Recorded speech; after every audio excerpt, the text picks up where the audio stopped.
Working nights at the emergency dispatch center wasn't exactly Tessa Lane's dream job, but she needed it. Her student loans weren't going to pay themselves, and dispatch work was supposed to be calm, especially in a place like Warren County, where the biggest emergencies were typically lost pets or broken-down cars on quiet, rural roads. After all, people were asleep by 10 p.m., leaving the world to the sounds of crickets and the faint hum of traffic miles away. That night, the center was silent, save for the occasional beep of her monitor and the buzz of the fluorescent lights above. It was a little past 3 in the morning, and Tessa was midway through a stale cup of coffee, fighting the urge to close her eyes just for a second. Just as her head began to dip, the phone rang, the sudden noise cutting through the stillness. She jolted awake, set her cup down, and reached for the receiver. "Warren County Emergency Dispatch, what's your emergency?"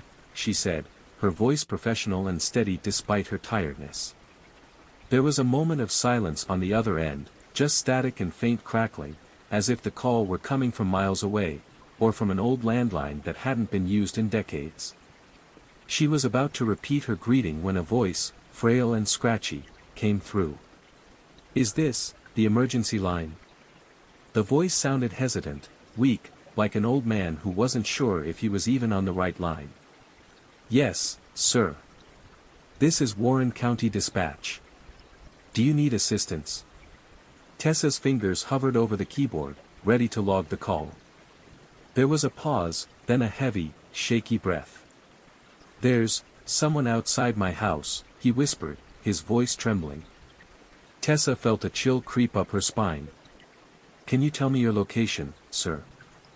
I'm in Lamont." The name caught her off guard. She'd heard of nearly every town in Warren County, but Lamont wasn't one of them. She frowned, checking her map on the screen, searching for any trace of the town. "Sir, I'm having trouble locating Lamont. Can you describe where you are?" she asked gently, glancing around the empty center as if expecting someone to step in and tell her this was a prank. It's just past the old quarry, if you go down Route 17, he murmured. Everyone used to know where it was. Used to? Tessa suppressed a shiver. "And what exactly is happening there, sir?" The line crackled, and his breathing grew more rapid. "They're outside. They're in the dark, looking in. I've been trying to keep the lights on, but every time I turn around, one goes out." His voice shook, and Tessa could almost feel his fear through the line. "Is someone trying to break into your home?" No, he whispered, almost to himself. "They just watch. They're waiting." Another pause. "Can you send someone? Please. Before it's too late." Tessa's pulse quickened, but she kept her tone calm. "We'll do everything we can. Can you describe what you're seeing, sir?" "Who's outside?" He was quiet for a long moment, then he whispered, "It's hard to see, they stay just out of the light. But I can feel them watching me. There's so many of them." He took a shaky breath. "It's not the first time, either. They've come before, but not like this." A chill settled into Tessa's bones. "Sir, are you sure someone isn't just?" The man's voice cut her off, now laced with panic. "Please, you have to listen to me. They're getting closer. I can feel them." His voice was almost inaudible, and then, through a wavering breath, he said, They've taken people before. Good people, people who don't come back. They come when the lights go out." The line fell silent, leaving only the faint crackling of static. "Sir. Are you still there?" she asked, but the silence persisted, thick and heavy. For a moment, Tessa held the receiver to her ear, listening to nothing. She logged the call, marking it as incomplete. Maybe it was a prank or someone who had been drinking too much, but the fear in that voice lingered, chilling her as she closed the call screen. She tried to brush it off, thinking she'd ask her supervisor about it in the morning. As she set the phone down, she caught her reflection in the dark monitor screen and thought, for just a second, that she saw something move behind her, a shadow, just out of sight. She whipped around, but the room was as empty and silent as ever. The next night, Tessa returned to her post at the dispatch center, trying to shake off the unease from the previous shift. She'd mentioned the strange call to Evelyn, her supervisor, earlier that evening, expecting a quick dismissal. But Evelyn had only raised her eyebrows and laughed. "Every rookie gets a call like that, sooner or later," she'd said, her voice flippant. "It's just a bored old-timer trying to spook you. Don't let it get to you." But Evelyn's tone had shifted as she added, "Just, if you hear from him again, don't engage too much. Some people live to get attention, you know." Tessa had nodded, trying to forget the call as she settled into her chair. But as the quiet hours wore on and the hum of the center grew familiar again, her thoughts wandered back to Franklin. His voice had sounded so sincere, so terrified, that she found herself second-guessing the prank theory. She'd checked every map and local registry she could find, but none mentioned a town called Lamont anywhere in Warren County. The more she thought about it, the stranger it seemed. It was past 2 in the morning when the phone rang again. Her heart jumped as she picked it up. "Warren County Emergency Dispatch. What's your emergency?" For a moment, there was only silence. And then, just as she was about to speak again, she heard it, Franklin's frail, familiar voice. "It's Tessa, isn't it?" he asked quietly, almost as if he'd been expecting her. A chill ran down her spine. She hadn't given him her name during the previous call. She hadn't even thought to. "Yes, sir. It's Tessa. Are you safe?" she replied, trying to keep her tone steady. There was a pause, and she could hear his shallow breaths, each one more labored than the last. "I don't know how much longer I can hold on," he whispered. The lights keep going out, and each time they do, it's like they get a little closer." Tessa swallowed hard, gripping the receiver. "Sir, I need you to tell me exactly where you are. We can send help if we know your location." He gave a soft, sad chuckle. "I already told you, Tessa. Lamont. Just beyond the quarry. But, it's not like it used to be." "What do you mean?" she asked, glancing at the clock as if that would somehow ground her in reality. 2:17 a.m. Franklin's voice dropped, barely more than a murmur. "It's like the whole town's disappearing. Some nights, there's nothing here but shadows and silence. Even the houses look faded, like they're slipping away. And there are people who don't belong here." The line crackled, and Tessa had to strain to catch his next words. "They look just like us, but they're not us. I've seen them watching from the windows. I can feel them following me whenever I go outside." He paused, his voice trembling. "But they're quiet. They never make a sound." Her skin prickled, an unshakable sense of dread seeping into her. She couldn't help but press him further. "Have you tried leaving, sir? Getting away from this place?" "It's too late for that," he replied, his voice hollow. "Once you're here, you're here. It's like, they can sense you when you try to leave. You feel them, and they feel you. The road out just loops back around, Tessa. You try to leave, and you end up right back where you started." Tessa opened her mouth, unsure what to say, when Franklin's voice suddenly grew sharp. "You have to listen to me, Tessa. You have to stay away. The lights, they go out one by one, and when the last one goes out," his words dissolved into static, the crackling intensifying as he struggled to speak. "When the lights go out, they take you with them." And just like that, the line went dead. Tessa stared at the receiver, her heart hammering in her chest. This time, she didn't log the call as a prank.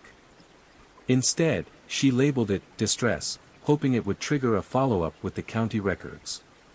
But as the hours wore on, the silence of the dispatch center seemed heavier than ever, as though the room itself were holding its breath.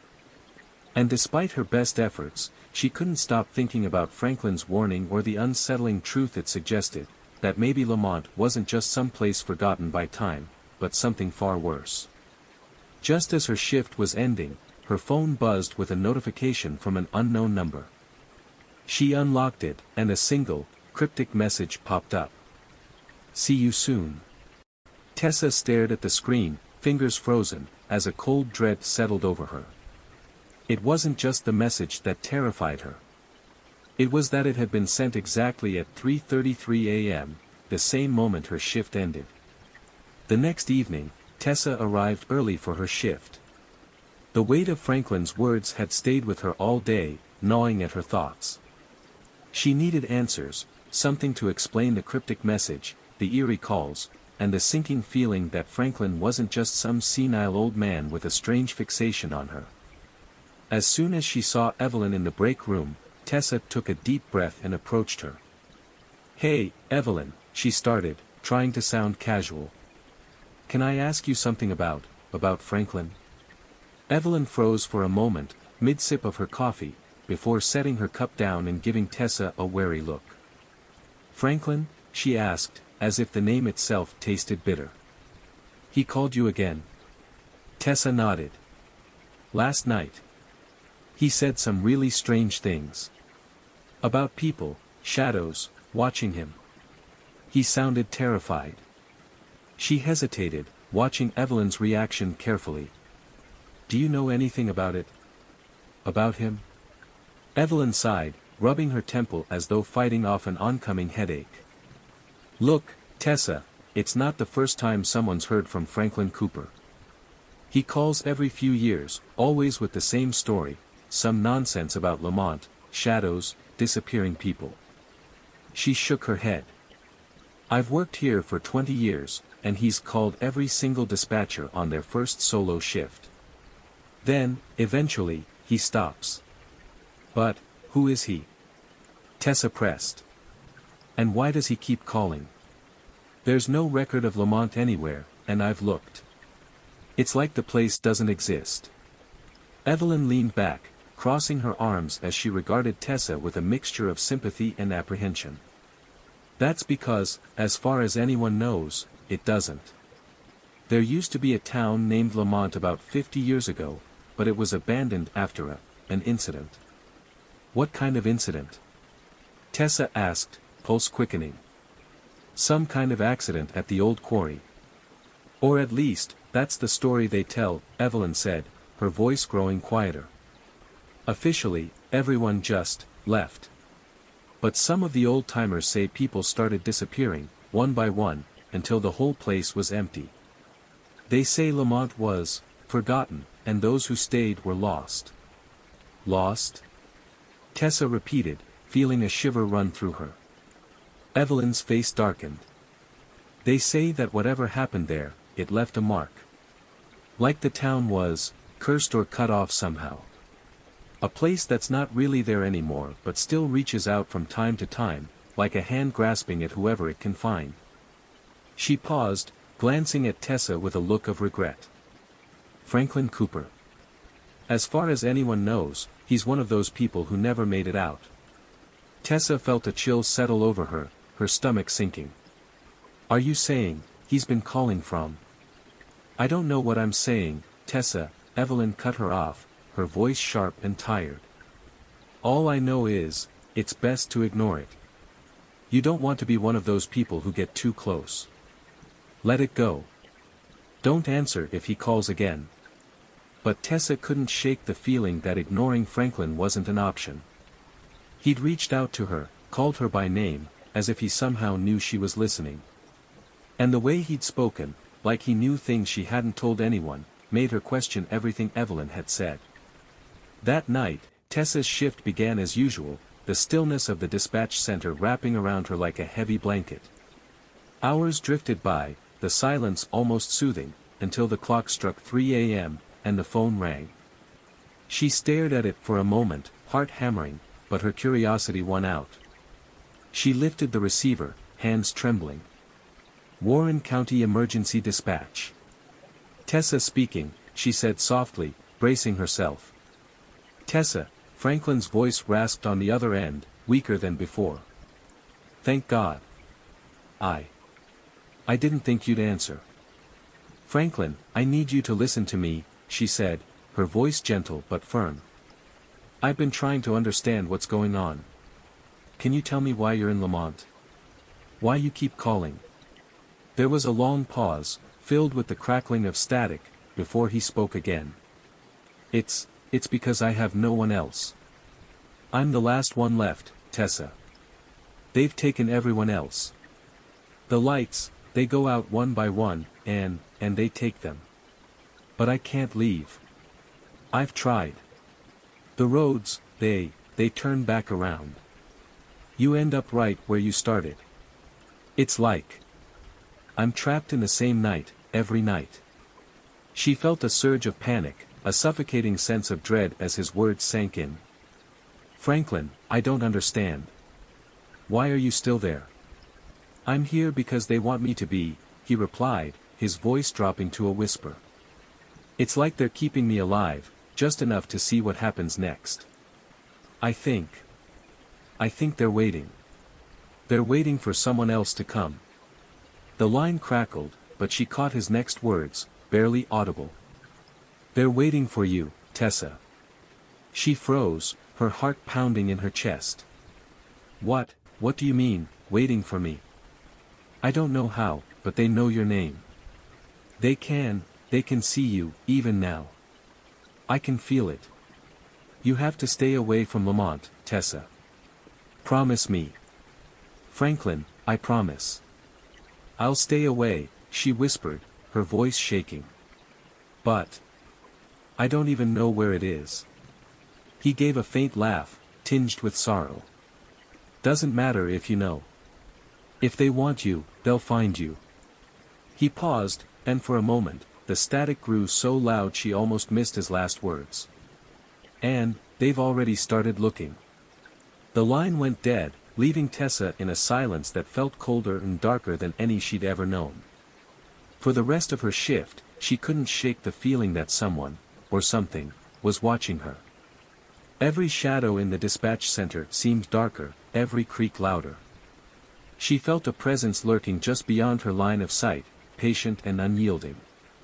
As she stepped outside at the end of her shift, dawn just barely touching the horizon, she glanced down at her phone. Another text from an unknown number. See you soon. Tessa couldn't shake the feeling that something terrible was closing in on her. Franklin's final words echoed in her mind, they've already started looking. The text messages had only heightened her fear, each one a reminder that whoever, or whatever, was reaching out to her was growing bolder. Determined to find answers, she reached out to Detective Morgan, a former city cop who now worked in Warren County. Morgan was known to keep to himself, a stoic figure who didn't share much with anyone. But Tessa figured if anyone in the county had heard of Lamont or knew about strange calls, it would be him. They met at a diner near the dispatch center, where the early morning light cast long shadows through the windows. Morgan listened quietly as Tessa explained everything, the calls, the warnings, the text messages. His face remained unreadable, but when she mentioned the name Lamont, his expression flickered. Detective, have you ever heard of Lamont? She pressed, watching him closely. He leaned back, his gaze hardening. Not many people talk about it, and for good reason, he said slowly. Lamont isn't a place you just stumble into. People who go looking for it, they don't come back. Don't come back. Tessa repeated, feeling a chill settle over her. Morgan nodded, his eyes shifting to the window as if expecting something, or someone, to be watching. Back in the late 60s, the town was cut off after a series of disappearances. People reported strange lights, odd sounds at night, figures in the woods. Then one night, the quarry collapsed, and after that, it was like Lamont ceased to exist. Whatever was left was abandoned. Forgotten. But why would Franklin be calling me? How is he even alive if he's been there all these years? Tessa's voice wavered, her fear and confusion bubbling over. Morgan's gaze turned sharp. If Franklin is calling you, then he's trying to warn you. That's what the ones who are trapped do. They try to reach out to the living, try to bring others in so they're not alone. But if he's warning you to stay away, then maybe he's fighting it. Fighting what? She whispered, her throat tightening. He looked down, avoiding her eyes. There are stories about Lamont, about people feeling a pull to go there. Like a calling, something that won't let go until they give in. Once they get close enough, that's when it really begins. You'll see things, feel things, like you're being watched, followed. And once you're in, there's no way out. Tessa's heart raced as she took in his words, her palms growing clammy. Is there any way to stop it? Morgan's silence was answer enough. But then, after a long pause, he finally spoke. If you want to be free of this, you can't engage. No more answering the calls. No more trying to find out more about Lamont. Don't let them know you're interested. He leaned forward, his eyes dark with warning. If you give them an inch, they'll take everything. The words sent a chill through her, and she nodded, feeling the weight of his advice sink in. But as she left the diner, Tessa's mind churned with questions. The last thing Franklin had said haunted her, twisting her curiosity into fear. They've already started looking. That night, Tessa sat at her desk, trying to focus on her work, forcing herself to ignore any thoughts of Lamont. But as the minutes ticked by, the silence grew oppressive, each shadow lengthening around her. She kept her head down, forcing herself to stay focused on the screen, even as she felt a creeping sensation, like eyes on the back of her neck. Then, around 3 a.m., the phone rang. Her hand hovered over the receiver. She could almost hear Morgan's voice in her mind, "Don't answer it. Don't let them know you're interested." But she hesitated, her fingers twitching with the urge to pick it up. And then, just as the phone's ring echoed through the empty room, her cell phone buzzed with a new text notification. It was another unknown number. "Don't look behind you." Her blood ran cold. She stared at the message, paralyzed. She could feel the air grow colder, the silence thickening, and every instinct screamed at her to glance over her shoulder. She had to know if something, or someone, was standing behind her. But she didn't dare move. Tessa squeezed her eyes shut, gripping the desk so tightly her knuckles turned white, counting down the seconds until the feeling would pass. After what felt like an eternity, the ringing stopped, leaving only an oppressive silence in its place. Finally, she opened her eyes and looked around. The dispatch center was empty, as it had always been, and yet, something was different. She felt a presence lingering, a shadow that had only just slipped out of sight. The rest of her shift passed in nerve-wracking silence. But as she walked out of the dispatch center that morning, her phone buzzed again. She didn't want to look, but some force, some compulsion, made her reach for it. A single, chilling message filled the screen. "See you soon." Tessa's heart raced, her breath catching in her throat. Whatever was reaching out to her, it was getting closer, and it wasn't going to stop until it had her. Tessa hadn't slept in days. Every time she closed her eyes, she saw shadows, heard whispers from the corners of her room, felt the oppressive presence of something lurking just beyond her sight. Franklin's last warning, and the steady drumbeat of those messages, "See you soon," had settled into her bones like a sickness. Tonight was her last shift. She'd finally decided she'd had enough, she would quit and leave this town. But a small, gnawing voice inside reminded her that leaving might not be enough.